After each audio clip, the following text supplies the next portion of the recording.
श्रीराम समर्थ. सद्गुरूला शरण जावे. प्रत्येक जण पोटाला खायला मिळावे म्हणून खटपट करत असतो, परंतु आपल्या इच्छेप्रमाणे आपल्याला मिळते का? नाही. म्हणून सांगायचे कारण असे की जर आपण विषयांकरता इतके झटतो तर देवाच्या प्राप्तीकरता श्रम करायला नकोत का? संत सांगतात तो मार्ग चोखाळून पहावा. एकदा ठाम विचार करून आपण ज्याला गुरु कल्पिला तो सांगेल तेच साधन मानावे. गुरु देहातच असावा हे मानणे चूक आहे. गुरु हे देहात कधीच नसतात.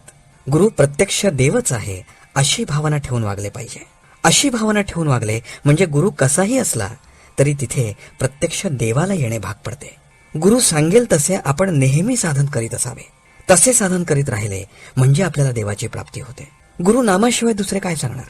त्यातच आपण सदा राहावे. जो खरा साधनात राहतो त्याला या सर्व गोष्टी आपोआपच साधत असतात. म्हणून आपण गुरुला अनन्य शरण जाऊन तोच सर्व करतो आहे असे मानून जे होईल त्यात आनंद मानित जावा. भगवंताबद्दल जिज्ञासा उत्पन्न होणे ही खरी भाग्याची गोष्ट आहे. असा जिज्ञासू शिष्य भेटला तर गुरुला देखील आपले स्वतःचे सार्थक झाले असे वाटते. श्री रामचंद्रांची जिज्ञासू अवस्था पाहून वसिष्ठांना फार आनंद वाटला आणि ते साहजिकच आहे.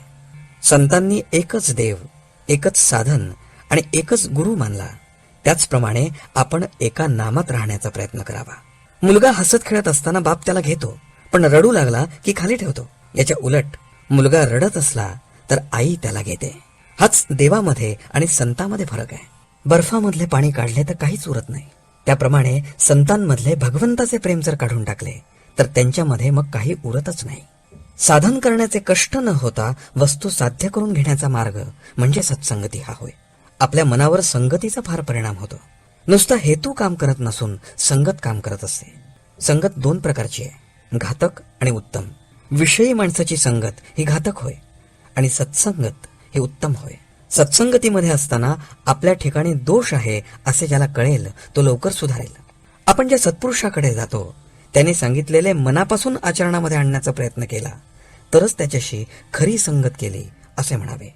संताची प्रचिती पाहणे म्हणजे आपले प्रपंचातले काम मनासारखे होणे हे नव्हे. ज्या घटकेला आपले चित्त शुद्ध होते त्या घटकेला संताची खरी प्रचिती आली असे समजावे. आजचे बोधवचन.